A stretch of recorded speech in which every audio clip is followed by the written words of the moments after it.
नमस्कार दोस्तों, मैं colonel Ajay, CEO Ajay astro money group first global astro finance digital channel से आपसे मुखातिब होता हूं। आज 1 दिसंबर सन 2021।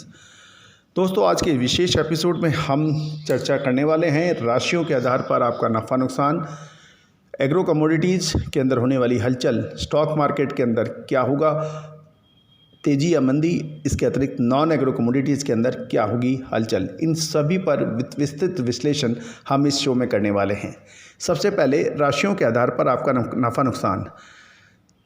आज चंद्रमा तुला राशि में है, देवगुरु बृहस्पति कुंभ राशि के अंदर हैं और ग्रहों का राजा सूर्य वृश्चिक राशि के अंदर विराजमान हैं। दोस्तों, राहु और केतु का अद्भुत संगम वृश्चिक राशि और वृषभ राशि में बन रहा है। बुध ग्रह का अद्भुत संयोग सूर्य के साथ बन रहा है। ये सब ग्रह संयोग मेष, सिंह और धनु राशि के लिए बहुत अच्छे रह सकते हैं। वृषभ, कन्या और मकर राशि भी आज लाभ कमाने की स्थिति में हो सकती हैं और मिथुन, तुला और कुंभ राशि भी लाभ कमाने की स्थिति में रह सकती है, लेकिन मिश्रित रुख रह सकता है। लेकिन जल तत्व की 3 राशियां, कर्क, वृश्चिक और मीन राशि आज संभवतः मुनाफा ना कमाएं, परेशानियों में फंस सकती हैं। ये था राशियों के आधार पर आज का नफ़ा या नुकसान। अब कृषि जिन्सों के अंदर क्या संभावनाएं बन सकती हैं। कृषि जिन्स के अंदर सबसे महत्वपूर्ण तिलहन फसल मानी जाती है। सबसे अधिक कमाई किसानों को दिलाने वाली भी फसल तिलहन मानी जाती है। सोयाबीन इसमें प्रमुख है। सोयाबीन, आपको याद होगा, हमने लगातार अपडेट दिए थे कि सोयाबीन के अंदर जब 5000 सेल के लेवल से सोयाबीन बिक रहा था, तब हमने आपको अग्रिम अलर्ट दिए थे कि इसमें तेज़ी की संभावना बन सकती है, इसको धैर्य से रखें। डिमांड एंड सप्लाई का खेल सोयाबीन में अक्सर होता है। भारत देश तिलहन के मामले में आत्मनिर्भर नहीं है। हमें हर साल करोड़ों अरबों रुपए का खाद्य तेल एवं ऑयल सीड्स इंपोर्ट करने पड़ते हैं। अंतर्राष्ट्रीय बाज़ारों के आधार पर इसका मूल्यांकन होता है। इंपोर्ट ड्यूटी में कमी या बढ़ोतरी इसके मूल्यों पर लगाम लगाने के लिए सरकार भरसक प्रयास करती है। चूँकि भारत आत्मनिर्भर नहीं है और इंपोर्ट पर ही निर्भर है, अतः तिलहन के ऊपर तेजी या मंदी का पूरा कंट्रोल किसी भी सरकार के हाथ में नहीं रह सकता जब तक इसमें हम आत्मनिर्भर नहीं बनेंगे। सोयाबीन के अंदर आज 3-4 दिन की गिरावट के बाद मजबूती की संभावनाओं से इनकार नहीं किया जा सकता। ये तेज़ी का रुख अख्तियार कर सकता है। कॉटन भारत की प्रमुख फसलों में से एक जो कि किसानों को लाभ दिलाती है।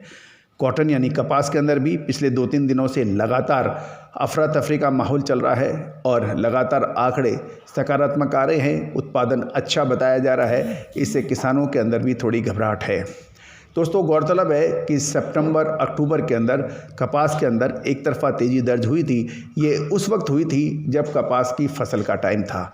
आपको हमने लगातार अलर्ट दिए थे और लगभग 30 से 35% की एक तरफा तेज़ी कॉटन के अंदर दर्ज हो गई थी फसल के बावजूद।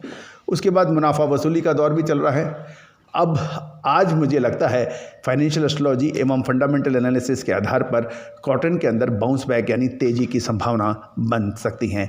तो शॉर्ट टर्म यानी अल्प अवधि के कारोबारी कॉटन के अंदर तेज़ी का रुख देख सकते हैं। इसके अतिरिक्त जीरा एक प्रमुख मसालों के अंदर फसल मानी जाती है। जीरे का उत्पादन बांग के मुकाबले कम बताया जा रहा है, तो इसका भी सकारात्मक प्रभाव पड़ सकता है। एक महत्वपूर्ण मसालों के अंदर लाल और काली मिर्च, लाल मिर्च और काली मिर्च के अंदर भी तेज़ी की संभावनाएं बन सकती हैं। गौरतलब है कि दक्षिण भारत के अंदर ज़बरदस्त बरसात और मौसम की खराबी से काली मिर्च का उत्पादन प्रभावित होने की संकेत मिल रहे हैं। इसका पूरा असर मसाले बाज़ार पर पड़ सकता है। अतः काली मिर्च के जो कारोबारी हैं वो इसमें तेज़ी की धारणा धार सकते हैं। लाल मिर्च के अंदर भी लगभग सेम पोजीशन है, सेम स्थिति है, वहाँ भी तेज़ी का रुख फसलों की खराब होने की वजह से बन सकता है। अतः लाल मिर्च और काली मिर्च का पर विशेष ध्यान दें। और एक्सपोर्ट से भी अच्छी डिमांड लाल मिर्च की निकल रही है। ये सिंगापुर, चीन और बांग्लादेश के अंदर लाल मिर्च की अच्छी डिमांड बन सकती है।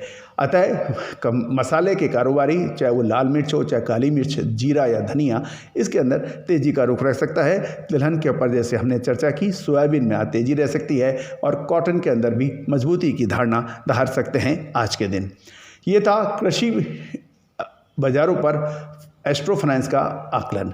अब शेयर बाजार में क्या संभावना बन सकती है?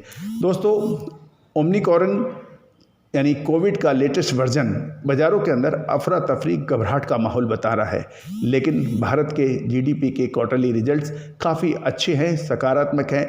इसका पूरा लाभ भारतीय शेयर बाजार ले सकता है।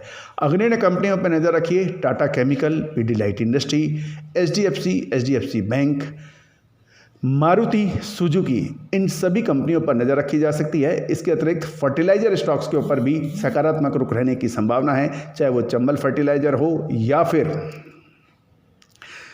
एनएफएल हो, इन सभी के ऊपर नज़र रखी जा सकती है। मजबूती का रुख रह सकता है। फर्टिलाइजर पर नज़र रखिए, बैंक्स पर नज़र रखिए, केमिकल स्टॉक्स पर नज़र रखिए, तो संभवतः आज लाभ कमाने की स्थिति में रह सकते हैं। अब नॉन एग्रो कमोडिटीज़ के अंदर क्या संभावना बन सकती हैं? नॉन एग्रो कमोडिटीज़ के अंदर आपको याद होगा, हमारे पिछले एपिसोड में हमने चर्चा की थी, कच्चे तेल में गिरावट की संभावना बन सकती है और कल कच्चे तेल ने लगभग 5 से 6% की बड़ी गिरावट दर्ज हुई। गौरतलब है, कच्चे तेल ने पिछले 2 से 3 ट्रेडिंग सेशन के अंदर बुरी तरह से हाहाकार मचा दिया है और कच्चे तेल के कारोबारी या जिन्होंने माल खरीदा है वो बहुत हैरान परेशान भी रहे हैं। आज नज़र रखेंगे हम बुलियन यानी सोने चांदी के अंदर, वहाँ पे सकारात्मक रुख की संभावना है। बेस मेटल के अंदर, कॉपर के अंदर भी तेज़ी की संभावनाओं से इनकार नहीं किया जा सकता। दोस्तों, आपको हमारा ये एपिसोड कैसा लगता है, इस पर अपनी राय अवश्य दीजिए। चैनल को यदि आपने सब्सक्राइब नहीं किया है तो सब्सक्राइब अवश्य कीजिए, ताकि हमारी विशेष एपिसोड आप तक सबसे पहले पहुँचा जा सके नोटिफिकेशन के जरिए। दोस्तों, all the very best, good luck, happy trading.